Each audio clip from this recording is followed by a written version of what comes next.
Ready? Yep, let's go. Three, two, one.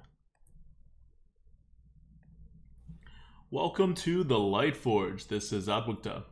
This is Merps. We are heading into kind of like the last weekend, some change of the Taverns of Time event. So hopefully you guys have been having fun, winning, most importantly of all, getting that gold. And yeah, let's try to end the event off in the best way possible by winning even more. Yeah, I'm glad you said winning was the most important thing and not fun.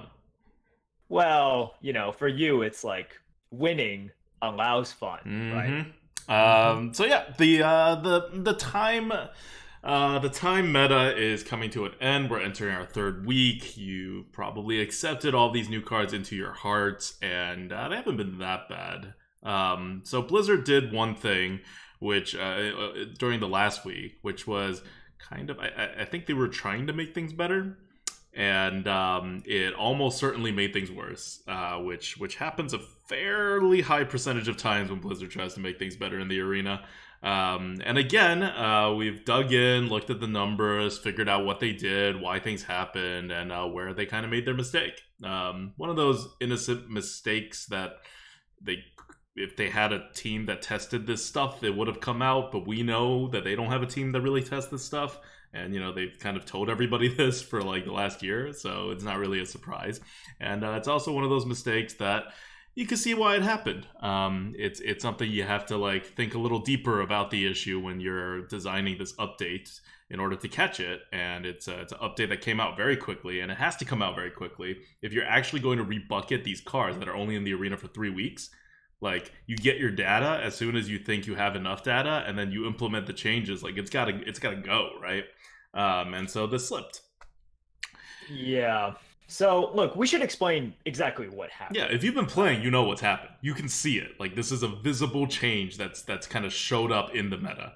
And it is reflected in the most, like, obvious way by all of a sudden sending Warlock all the way up from, like, middling in the meta to the best class in the meta by far. Right. So, let's first of all tell you what happened or what the announcement was, and then Advocate can tell you sort of what actually happened, right? But 5 days ago, June 19th, so this was Tuesday, basically Jesse Hill, a community manager for Blizzard, made a post that essentially explained that micro adjustment values for cards in Arena had been updated. And he first points out that this update, while it's going, like, although it's going into effect during Taverns of Time, it excludes data that they have gathered during Taverns of Time. Yeah. So, anyways, yeah. And then they explain again, it's like, look, our goal is to make classes have close to a 50% win rate, right? So they're like, here's what we're doing with this micro adjustment. And this is as much detail as they gave in the post. Word for word, Druid and Paladin have been overperforming, so the average quality of their arena picks has been lowered. Warrior and Priest have been underperforming, so the average quality of their arena picks has been increased. And that's all the information that Blizzard gave during this post 5 days ago. Okay, so the reality is that change happened, as far as we know. I don't really see any difference, but it's micro adjust, right? Well, what micro adjust means is like the best cards of these classes get lowered or raised by like a percentage, up to like 30%. So if they adjusted it by like 5% or 10% or whatever, it's going to be kind of hard to notice the difference when you're playing. Sure. So that, like, I don't think that matters. Like, people were like, this is stupid. Why would you use like, Taverns of Time numbers when you're in the Taverns of Time meta? And that's entirely true. But again, this is normal, disconnected arena Blizzard adjusting things. No one's surprised. It's not a big deal, really. Like, the only class that probably would have, that's been, unfairly hurt by this is Druid. And it's the Taverns of Time meta. Why are you playing Druid? Just don't play Druid. It's fine. They obviously don't care about Druid in the Taverns of Time meta. They gave it cards that are actually like unplayable in the arena, and like that, like they're that bad. So anyway, so besides the fact that Blizzard still doesn't really know what they're doing in the arena, their head is not talking to their arm, which is not talking to their mouth, which is not talking to their stomachs and whatever. It's just there's no communication inside Blizzard when it comes to the arena, not in any organized fashion. It's been true throughout. We see results about it. This isn't that bad. Like, from a effects perspective, right? Like, making druids a little worse isn't really affecting anybody negatively. Making priests and warriors a little better is good for the arena right now, actually, because they are still poorly performing classes, even in the Taverns of Time meta. And I don't know, Paladin was always a little overperforming, I think, so lowering it a little is not going to, like, kill the Paladin. So we're fine. This is an overall positive change, highlighting organizational issues within Blizzard, which we already knew about. So just shows, hasn't changed, same old Blizzard so far. The big issue, and the one that you're actually going to see in the arena if you play, and you should definitely keep this in mind for the next week if you play any games in the next week, and this will not be an issue once the Taverns of Time meta goes away, but it does illuminate something that will hopefully help you draft better throughout this entire time, not just next week, but also beyond. And that is that they've rebucketed Taverns of Time cards too. So they didn't really tell anyone they did this, but it was kind of obvious once they did it, right? And they did it for good reasons. And the main rebucketing that everyone talks about, there's two rebucketings that people keep talking about. One is Cavern Dreamer, which we talked about a lot last week because it was what was really dominating the meta at the time. And it's a mage card, and they moved it to the top bracket, as I think you can make a good argument for. I don't really mind it as the top half of the second bucket, which is where it was at, but fine, they moved it up. It was good. It was a good change, right? Like, mage's power level dropped by a little because of that. All good.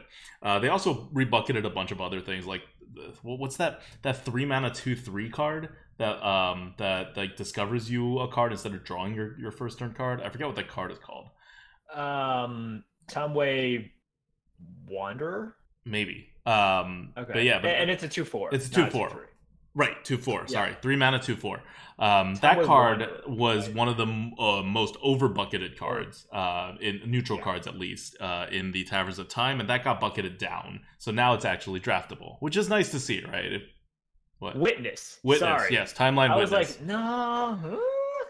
Anyways, Witness. Timeline Witness. So yeah, so that got bucketed down. So before, I think literally in the last podcast, we said, like, never draft Timeline Witness. That was before the rebucketing. Now it's been rebucketed. It's still not good. You're still, like, rarely going to pick it, but you can now. It's been bucketed correctly now. They also moved some other things around. Things are generally better. One of the interesting things that came out of it, though, is that Time-Bound Giant, which we isolated last week as literally the most problematic card in the Taverns of Time meta. The number one most problematic card that is not a legendary. Time-Bound Giant. The offering rate went up from about 20% to 45%. Yeah. So more than double the offering rate of the most problematic card in the meta. And if tying back to what I was talking about before, the Warlocks are going to disproportionately benefit from it because they can draw more cards than other classes. So that's why they're at the top now. And Time-Bound Giant, if you don't remember, is the giant that's, like, I think 15 mana cost, or like 20 mana cost or something. I forget what the exact mana cost is, but the idea is for every card, it's 15. At the start. Okay, so for every card you've drawn in the game, like, it gets reduced by 1 mana. So that means if you draw no cards in the game by turn 7, it's a 7 mana 8/8. And this does not need to be in your hand. You can draw this card at any time and it'll get the full benefits of any cards you've drawn. So Possibility Seeker is a combo with this card, right? You shuffle your hand in, you draw a new hand, all those cards count as drawn. Right. Otherwise, you have small synergies with any kind of card draw card, and Warlock Hero Power draws you a card. So those are kind of its synergies. It's problematic because it means when the game is still kind of in play later on in the game, on like turn 12, turn 13, in a non-aggro matchup, your Time-Bound Giant is going to come out for like 2-3 mana. And that will give you like a 5-point swing. Like 0 skill involved, and this is without synergies. And if you have synergies, you're going to get like 0 mana 8/8s pretty frequently in the late game. When tempo still matters because you still have enough cards to like play out 10 tempos, 10 mana's worth of tempo of like stuff every turn. So that's Time-Bound Giant. And we identified it as problematic because in our book, anything within a 2 mana tempo swing is normal. Anything over a 4 mana tempo swing is definitely problematic. And the 2 to 4 zone is your like, this card's super premium kind of thing. and tempo messes with the game much more in the arena than something like card advantage. Or reach. Like reach messes with the constructed game a lot because it can get very fine-tuned. It messes less with the and armor too, and it messes less with the arena game. Arena game's all about tempo. Anyway, given that, this is a huge issue that has come into the arena in terms of how it's affected gameplay. And I think it's safe to say that the meta has gotten significantly more swingy after these bucketing changes. Yeah, because if you think about it this way, right? The problem with the time-bound giants is when you are in a control versus control matchup, or just a slow matchup, right? Like that slow, you are consistently trying to think, well, how do I respond to what I expect them to be able to play next turn, right? Mm-hmm. So on turn, turn 6, you expect like a Boulderfist Ogre or something a little bit better than a Boulderfist Ogre. Turn 7, you expect, like a Threshodon or a Volcanosaur. Turn 8, maybe a Violent Worm pops out, something like that. But it's when they have these extreme power turns, like a 2-mana 8/8, and they also have 6 mana to also drop like a Boulderfist Ogre, and then what are you going to do if you have the best thing against it, which is like, let's say a Hex or a Polymorph, right? You were lucky enough to have the perfect answer for it, and you're still down in tempo. So that's really the problem with it, and it's also one of the reasons why I'm like, if you're playing control, you just have to be prepared for this. You have to have the unconditional AoE, right? Like the Psychic Scream, but then you have to be playing Priest. Yeah, exactly. I'm like, there is no unconditional AoE besides Priest. Nope. And Warlock. Well, hey, right, Warlock! Exactly. Not only do you have the time-bound giant synergies, but you also have the time-bound giant counter. Yeah. And you have the time-bound giant for no mana plus a Shadow Flame to destroy your opponent's time-bound. Like, it's all coming up Warlock right now.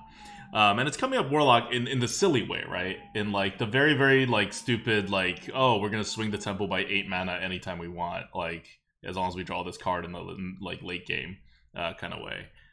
It's very, like, this is in no way a, something Blizzard meant to happen. And there is nobody sitting at Blizzard, and there is nobody sitting outside of Blizzard that says, this is more fun. Nobody. And definitely nobody saying this is more balanced. Because it's objectively not more balanced. But, so the question is, like, do you trade a little balance or a little skill for some fun? This is not fun either. Like, no one thinks this is, like, more fun. You just get an 8/8 for free. It's in the late game. Like, you don't control when it happens. It just pops up against you. Like, it's not even like, oh, I'm rolling the dice. There's no dice rolling either, right? It doesn't even have the fun aspect of RNG. It's just a pretty terribly, like we said, it was a terribly designed card like last week. And they made this terribly designed card the centerpiece of the new meta. So, do you have anything else to say about, like, the card itself? Because afterwards, I'm going to kind of explain how it happened and where Blizzard made their, like, mistake that caused this. And then we'll talk about how to play in a time-bound giant meta. I think the third part of that would be important. And no, I really don't have much to say about it because it's such a simple card, right? Like, it's so simple. And then, when I play the arena and then they turn 4 Possibility Seeker, like 6 cards back into the deck, I'm just like, oh god. Yep. you're immediately just like, oh man, I have to at any given moment prepare, yet I can't prepare for something that could just lose me the game right there. So anyways, no, not much to talk about the card itself. It's just a dumb card. Yeah, okay. So let's talk about how it happened. So it happened pretty innocuously. It happened because Time-Bound Giant started off as one of the most misbucketed cards in the Taverns of Time meta. It was in the 6th bucket. This is rated a 129 by us right off the bat. That should probably put it somewhere in, like, the 3rd bucket, I want to say. The problem is really not that it's, like, the best card ever or anything. It's more the swing that it can give and the fact that it just depends on, like, drawing it. So Well, right. It's all relative, right? yeah. It's like if you have a card that good in the 6 bucket, where usually you have a lot of stinkers, right? Then it's, you're extracting a lot of value there. So, Well, yeah, sure, yeah. But I mean also just that like it should be in the second bucket, or the mhm. third bucket, just by how good the card is. So okay, so they heavily misbucketed it, and then they changed the bucket as part of this Taverns of Time bucket change, which again they did not tell anyone about. And in doing so, I don't know which bucket it ended up at actually, but I know it's no longer in the 6 bucket. And this is very, very important that it is no longer in the 6 bucket. Okay? Because there's something special about the 6th and 7th buckets, which if you pay a lot of attention to what we talk about, we mentioned a number of times. And by the way, this wasn't even in the 6 bucket. To give you, like, this was in the 6 bucket lower half. So this was in the lower half of the 6 bucket, which means in the in-between buckets, it would be between the 6th and 7th in-between bucket. And then also the regular 6 bucket. Now, the 6th and 7th bucket has historically had a offering rate penalty to it. Blizzard has always written off this offering penalty as below average cards have a offering rate penalty, and they never tell you what it is.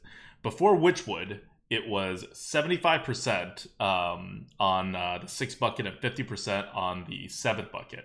In Witchwood, they drastically decreased it so that there is a much higher penalty on it. And then they pulled it back a little, but we still don't know what the percentage is exactly. But if you look at the HS replay numbers, it went from 20% to 45%.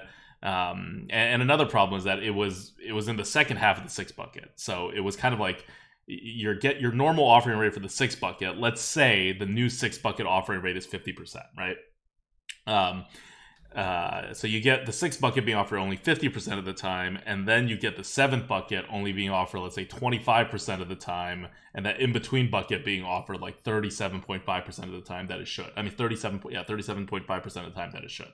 So now your Timeway Giant is offered and everything in the 6 bucket. So your old Timeway Giant and everything else in the 6 bucket second half of the 6 bucket is offered something like, I don't know, 42% of what it should be offered. Like, not what it should be offered, what a normal good card would be offered. So you were at originally a 38% penalty or something like that. Sorry, not a 38% penalty, a 62% penalty or something along those lines. And then once you move it up a bucket, keep in mind, it's still under bucketed because Timeway Giant is so good, Blizzard would have had to move it really high up in order for it to be correctly bucketed. And they didn't do that. They just like halfway fixed their problem. So it's still going to be pretty much always picked in the bucket that it's currently in, except now there's no offering penalties to it because it's not in a penalized bucket anymore. So it is now offered about like almost 2.5 times what it used to be offered, which matches up with the hypothetical numbers I gave exactly. And that's because the hypothetical numbers I gave aren't really hypothetical. I've kind of been reverse engineering the numbers from HS Replay a little bit. So I don't want to put these out as like the definite numbers that like the 6 bucket is offered at half of the frequency and the 7th bucket is offered at 25% the frequency. But that's pretty much what the numbers are, right? Like I'm not that far off. And so, yeah. So essentially what Blizzard did was they were like, okay, this card was in a very low bucket, but the card is good, so we're moving it up. Mm-hmm. And then it had the unintentional, or what I'm guessing is unintentional, Mm-hmm. I don't know, effect of, yeah, it's now up against better cards, but it's still so good, and the bucket that it jumped to is just offered a lot more. Yeah, right. So it doesn't matter which bucket they put it in terms of the competition because it was always going to beat all the competition. They like didn't properly bucket it. Like, if they did properly bucket it, it may not be as bad, but it'll still be seen more often. Like, the main issue is that the offering rate itself has gone up because of a misbucketing. It's not like Blizzard picked the card out and said, we're going to offer this card more often because we like the card. It's just because they looked at the win rates and they rebucketed everything, including Timebound Giant. And that had the unfortunate result of moving it out of the penalized buckets. Right. Oh man, it's so there's so many factors here. It's like with all these buckets, not all buckets are created equally, Yeah. right? Mm-hmm. Yeah, it's like the size of the bucket, the frequency that you get to pick from it, and then obviously, the cards inside of the buckets as well. And I don't know, like this is just something that I'd love to know Blizzard's thoughts on this exactly, and how do you fix this without just like pushing it into like let's say the first bucket, you know? They don't. I'm Yeah. pretty sure they're thinking about it in like a very. I'm sure nothing's going to be done about it. The event's over in a week, right? It'll fix itself in a week, essentially, because Timebound Right. Giant won't be a card. And now that they've done this, hopefully they have an asterisk somewhere to the notes of the person who's responsible for updating the buckets. By the way, just so you know, this is an effect that moving buckets from 6th or 7th upwards will have. It'll increase how often it's seen in the arena significantly, rather than decrease it, right? So when you're moving things out of the 6th or 7th buckets, like definitely beware, because you're usually moving it out of the 6th and 7th buckets because it's overperforming, right? The card is overperforming. That's why you do it. But now you're going to make an overperforming card be seen way more often in the arena just by doing it because of how your bucketing system works. So, like, be wary of it. And I think Blizzard will figure this out on their own. And if they don't, they'll listen to us. Like, I haven't seen this posted anywhere, so I don't think anyone else has really, like, figured this out. But I'm like 90% sure that that's the reason why Timebound Giant and literally no other cards has been drastically changed in terms of the offering rates with this update. So is it a big deal? I don't know. Depends on how seriously you take this next week of the arena. I don't take it terribly seriously, so it's not a very big deal for me. If you're going for the leaderboard, you kind of just need to watch out for the Timebound Giant. Like, it's a new meta, and we'll tell you how to deal with the Timebound Giant meta coming up, right after this, basically. Right now. Right now, yeah. But overall, just so you know, this is how it happened. This is what happened. This is how/why it happened. And this may happen again in the future. If actually, I mean, it definitely will happen again in the future whenever they move any cards out of the 6th or 7th buckets, right? Like, it will increase the offering odds. But now you'll kind of know it, right? If you ever see a card move out of these buckets, you'll know that you should expect to see it in the meta more frequently. Very few cards in those buckets will have the kind of effect that will change the entire meta the way this is. Like, I know no neutral cards will have kind of that effect. Just looking through it, some class cards may have that effect, but that would only be limited to one class. So it may fundamentally change how a class works, but not the entire meta the way the Timebound Giant kind of does.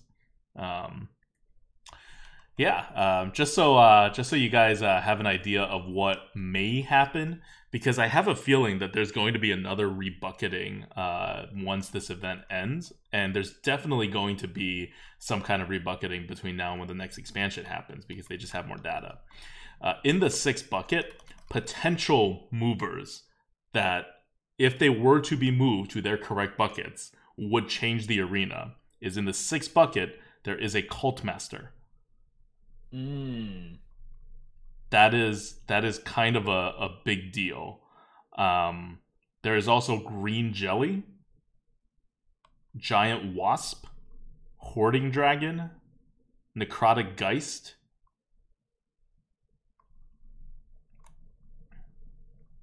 I don't know what else I would actually like play around or change the way I draft for. I'm just looking through the list right now. It's like if you look at a card like Cult Master, it's a good card. Everyone recognizes it's a good card, but you just so rarely see it, right? You just so rarely see it, and I never play around like Cult Master anymore. And yeah, I think that just speaks to, because whenever I do see it, I'm like, oh wow, it's good, right? Like, it's good compared to its competition. I should pick it. But yeah, like that just makes so much sense now, knowing that Cult Master is there and why I never see it, even though every time I see it, I'm just like, oh wow, this is a good value pick. It's still a good value pick. Yeah. Servant of Kalamos. That's a pretty big one for elemental synergies. Big Game Hunter. It's just more of an annoying card than anything else, but it's not even that good right now, so yeah, it's not. Blaze Caller, same. So elemental synergies are kind of crappy right now because of this. So you're just identifying cards that could be problematic in a similar way. Yeah, if it got moved. Right. But problematic, or just sort of meta changing. Yeah, meta changing. You should prepare for a change in the meta. You should draft a little differently. You should play a little differently. That's the 6th bucket. I'm looking through the 7th bucket now. The 7th bucket is like, the crappy bucket. Even if it moves to the 6th bucket, it's not gonna be that big of a deal. So it would have to jump 2 buckets, so it probably won't happen. But yeah, there's nothing here that I can like see that would be good enough or meta changing enough to like do anything. I mean, it's the 7th bucket, right? Like Blizzard has gotten stats that these guys kind of suck. So it's not that big of a deal. Yep. All right. Yeah. So okay. So moving on from that, let's talk about what happens in this meta. We're now in a time-bound giant meta for a week. Let's say our listeners want to play in this meta. What should they be on the lookout for? How should they play? How should they deal with this? So first of all, look, Arena is one of those formats where if you can't beat them, join them. So one of the things, now that you know that Warlock is good, what's one thing you can do? Play Warlock. Like right? we're about to after this podcast. Exactly. So look, you can definitely play Warlock, and Warlock is one of the few classes in which you can play that control style, right? A little bit slower. They've always had the removals, right? Like they had lots of removals, and now with these giants and with their early game taunts and mid game taunts, and then all the removals and all that stuff, defiles. They are probably the premier control class. So you can definitely draft that way. Now, what happens if you're not a Warlock, right?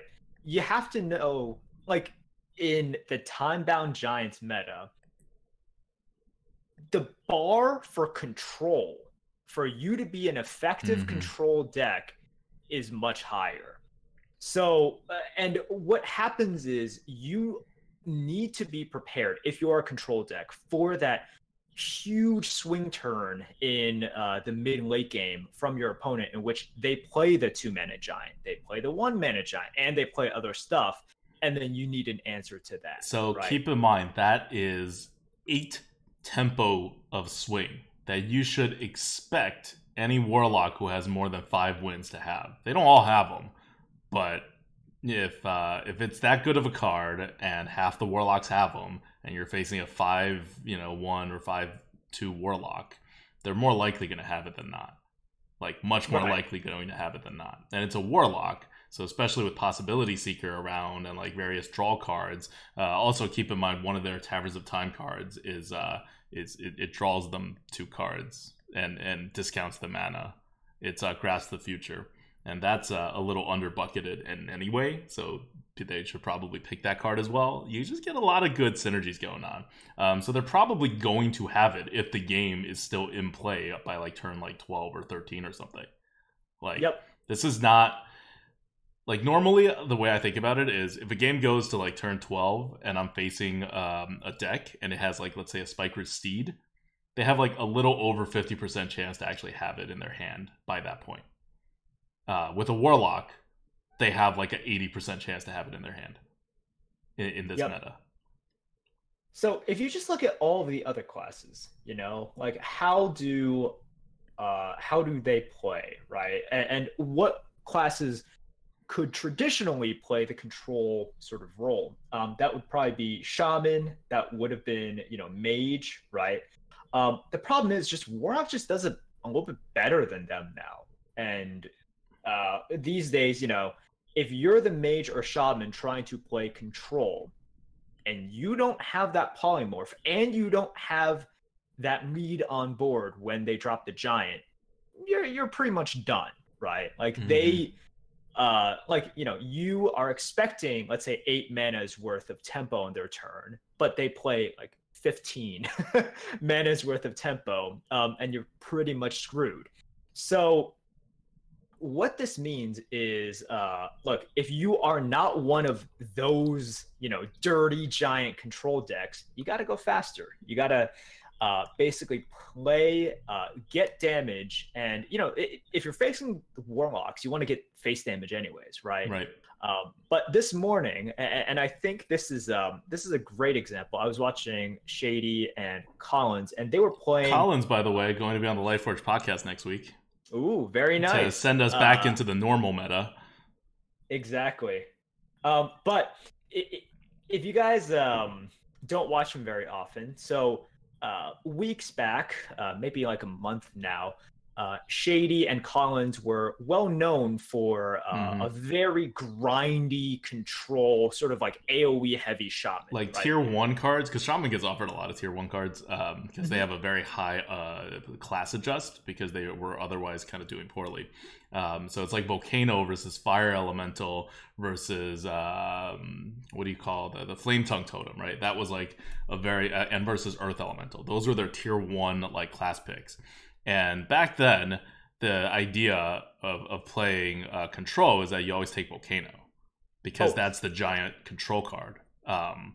And you don't take Flame Tongue as much, if at all. And Fire Elemental is, good. You kind of always like maybe go for it, depending on if you need elementals or not. But it's Volcano that you're really focused on. Right. But and keep in mind that's their play style that they did before the Taverns of Time meta. That's usually not how, at least that's not usually how I play. I may take the first Volcano, but then I really try to go on the board with Shaman.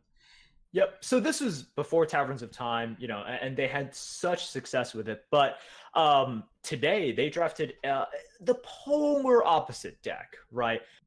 Multiple Primal Fin Totems, double Bloodlust, one Master of Realities, a Flame Tongue Totem, and they just went, get onto the board and get that early damage and say, you don't have the AoE, because it's Taverns of Time. They typically don't have AoE. And then they end it with a Bloodlust, right? And, one of the viewers asked Collins, like, wait. I remember seeing you guys draft Shaman about a month ago. You guys were all about, like, the quadruple volcanoes. What happened?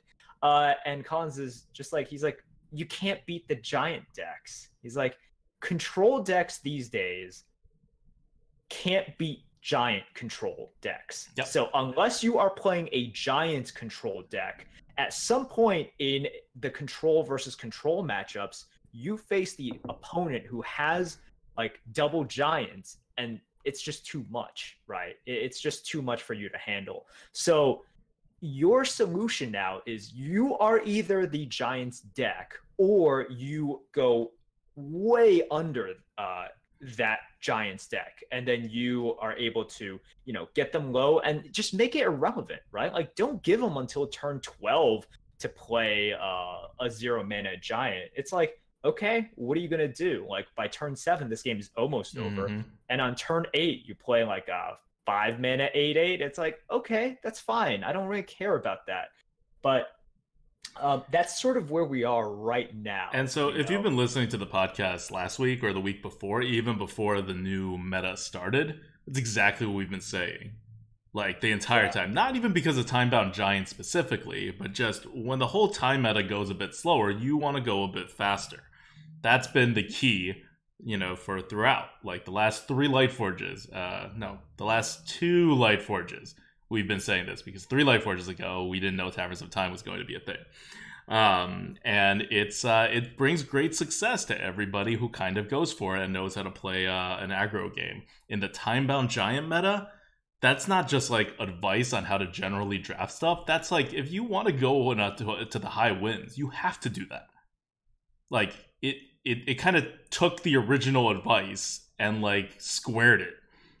Because Time-Bound Giant was one of those, and is always one of those, massively tempo swingy cards that you can't deal with when it comes out without your own Time-Bound Giant. Keep doing that. And especially if you're playing like you were talking about playing Shaman.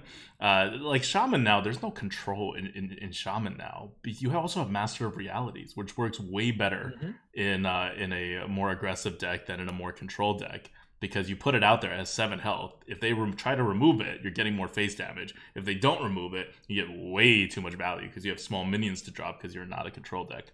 And Bloodlust, since Taverns of Time came out and we did the tier list update, we have it at like a 117 or something. It's ridiculously high. And it's been that ridiculously high compared to where we would normally put it, because the entire meta, it just favors you going aggressive and ending the game.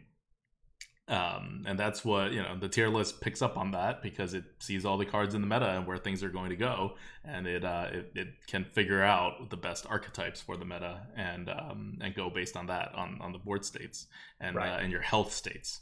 That was part of the big update that happened on the tier list, is we were able to integrate various health states in with the board states rather than having them as separate systems, and that actually changed a lot of things.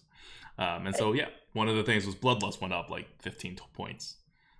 If you think about this, it's just an extension of what we've been talking about for the past 2 weeks, right? Yep. Once the event came out, we're like, whoa, wait. There's no taunts, right? Mm-hmm. Like, if you just look at the neutral cards and you just look at most of the stuff, it's like, oh, wait, there's no taunts. There's no real initiative. All of these things are about, like, shuffling your deck, sort of like tutoring, right? Mm-hmm. Drawing cards, and sort of like wacky swings here or there, but not through like sheer AoE power, right?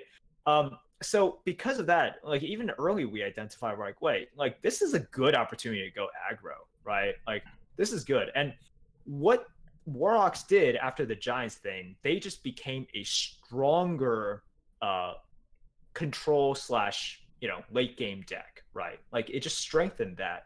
They don't need to be a late game deck. You can have a zoo deck and play Giants very effectively. It's just Warlocks are just great right now. They're just great. That's it. And the problem with the control deck, like you said, is that you're eventually going to meet like 2 Warlocks in a row, and you're not beating them. So if you're doing control, you're gonna lose. And if you're going aggro, you can still out aggro them because the time bound Giant will almost never come into play before turn 7. And even if it comes into play, like if you're putting pressure on the Warlock, they can't time bound Giant. Like they're not playing a 7 mana 8/8. They're not even playing a 5 mana 8/8 because the 5 mana 8/8 can't do anything for a turn, and they're like nearing death after that. So like that's where you need to apply the pressure. Yep. So that's basically it. Look, we only have about a week and change left of this event. For those of you going for the leaderboard, best of luck. Hope that this helps you guys slightly at least. Mm-hmm. But yeah, just play Warlock, and if you don't enjoy playing Warlock, then just play something and hit them to the face. Mm-hmm. Quite a few classes are pretty good at doing that. So we talked about the ways in which Shaman can do that, right? Mm-hmm. I mean, Paladins can do that very effectively. Druids, Mage. Yeah, Druids can do that as well. Druids, you really have to move away from the style that you might be used to, which is sort of like mid-rangey taunt and like annoying Druid. Right? I never understood that. I never understood the annoying taunty Druid. Like, especially if you're trying to have UI in your deck, you want to go fast. And like every single person who's a streamer, like first of all, streamers have disproportionately high win rates with, and good players generally have a disproportionately high win rates with Druid than with other classes compared to average, because it requires like a little more like decision making. But they also usually play Druid a lot faster than most other people I see play it, and that's kind of the key. You have your naturalize, you have your UI. You don't like they're not good control cards. No. You have no hard removal. Typically it's a huge trap. The one stupid card that actually makes this possible is Spreading Plague. Yeah, I know. Ever since Spreading Plague has come out, like it has actually made that play style.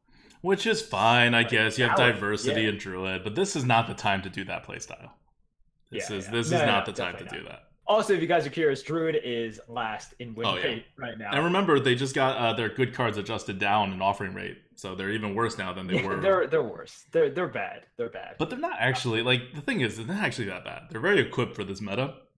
You just can't be in the trap where you pick the new cards. I think that's the main problem with the win rates. It's all these people. Savage Roar. Yeah, exactly. That is your win card. Savage Roar, Power of the Wild. Those are your win cards. Naturalize. Yep. pick those. You are token druid, and you can certainly get there, right? Yeah. Once again, there's not that many taunts. There's not that much AoE. So don't be afraid to, embrace your inner spawn. Living mana. Yeah, exactly. And to similar extent, warriors as well, right? Like if you're playing these subpar classes, druid, warrior, you have to be aggressive. And especially like, what are you going to do once the giant comes out? Like take that damage to the face. You better have that execute, and you better have the activator for the execute as well, if you have that. Like, these giant decks put so much pressure on you. So you should just put pressure on their face first. Yeah, but yeah, keep in mind, we just mentioned like the vast majority of classes. Like the only class that we did not mention, like Rogue can obviously go fast. I don't think we need to cover that. And Warlock is Warlock. So the only one that's kind of left out is Priest. And, you better have your Psychic Screams if you're Priest. Yeah, Priest is always like priests are now back to where they were before MSG. Yeah, right? exactly. Like before MSG, where it was like they were the high roll class. It's like it's always possible you like get a good priest, or for good arena players, they were the class in which like you always lost to, but you never like really did that well with, right? Because they were like super high roll. Yeah. Yep. We see the same thing in this meta. All right. I think there's really not that much to say in this meta, and we're gonna get Educated Collins on next week. If you haven't heard of him, you should, and he's streaming a lot more now in the last like 6 months than he was before. Great arena player, and he'll give us some insights on how to get back to the normal meta now that we're leaving Taverns of Time. Meanwhile, we have a question of a goat left before we end this podcast, right? Sure. Yeah. This question from the goat is from Brian, who emailed us. You can feel free to email us question from the goats as well. His question is, do you think time of day matters with regards to quality of arena opponents? For instance, I noticed that in the evening times, around 8 p.m. onwards, the deck quality and opponents seem much more skilled for the same arena record. And he goes on, with some explanations and some theories.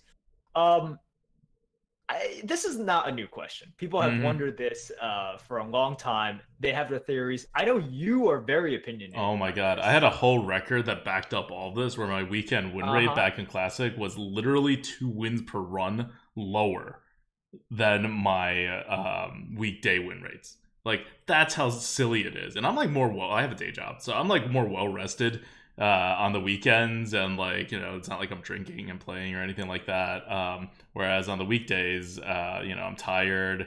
Sometimes I am drinking and playing, like chilling out with a beer or something, and I'm sometimes less focused, but I get a better win rate.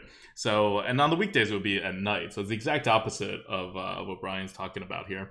And it depends on your playstyle, because I agree, the meta definitely changes between weeknight and the weekday and the weekend.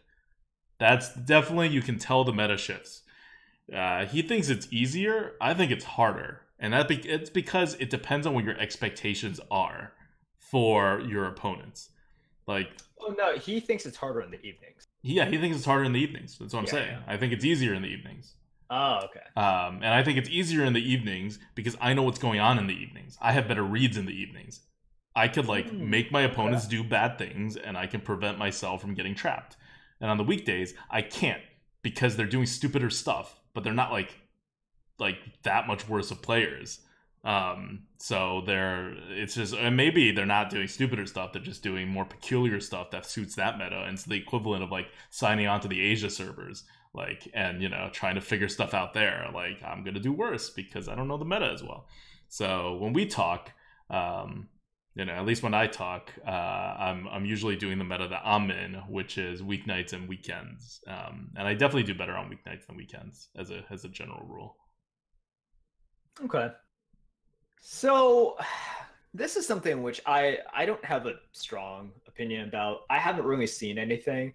I'll say, like, when, last year, when various points in which I was playing a lot, I think, look, just identify when you are at your sharpest. Hmm. I think that's just the best advice I can give. And then if you think about this too much, it'll just eat you up inside, right? Like it's one of those things where if there is a difference, I haven't really noticed it. And I just like when I actually went for the leaderboard eons ago, I just made sure to pick times in which my head was clear. I made sure that I was on top of my game, and that's all you want to do. And that's if you're going for the leaderboard, and if you're just playing, trying to go infinite or something, then just play, right? Like I don't think it matters too much. But from what I've seen generally from the community, there hasn't been like a consensus. Yeah. Like, well, that's because what's hard for some people is easier for other people. Okay. Like, I'm not saying the evenings have like worse players or better players. I'm saying I do worse there. I mean, I'm saying I do better in the evenings than the daytime. And I think part of it is if you actually have worse players, once you get to the high win rates, you end up with better decks. That's just what happens because that's how the system works. So if you're picking a time with bad players and you're like, oh, I'm going to feast on all the casuals, that may be fine in your first couple games, but then you get to 10 wins and you're feasting on casuals with the sickest decks. Like, are you better at beating casuals with the sickest decks, or are you better at beating other really good players with, worse decks? And I think my sweet spot generally is beating above average players who are like good, but not like the very elite levels. Like I can see how they're thinking and I can destroy them. When you get past a certain level of goodness, I can sometimes over anticipate. I do stuff to harm myself. I don't take advantage of stuff because I'm expecting them to be like, for lack of a nicer term, better than they actually are. And on the flip side, so I'm not taking advantage of those players as much as, let's say, someone who's thinking less about it, who's like an above average player, may be able to take advantage of those players. So I'm actually in a worse position. And those players are going to have better decks at 10 wins than they would, than the average deck would be in a time when there's better players, right? So I don't know. That's my theory for why I suck on weekends. No other reason. No other reason. Just that. All right. Yep. That sounds good. So anyways, I'll just end it with, if there is a reason, don't let it get to you. Mm-hmm. Like if there is something, don't let it get to you. And if you have identified something and it is getting to you, fine. Just don't play during that time, right? But just make sure whenever you play, you are on the top of your game. You're ready to go. You're fresh. You can make those reads, and you can just get to it. So, good luck, Brian. Hope you find success. Hope everyone finds success. And I don't know. I just wouldn't think about it. But that's me. Yeah.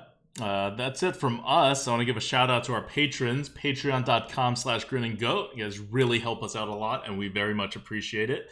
And we'll be back next week with some regular meta analysis to kind of get your mind back in the game now that these crazy cards are leaving. With Educated Collins as a special guest. So until next week, this is Adwicta. This is Merps. Good luck during the last week. All right. Cool.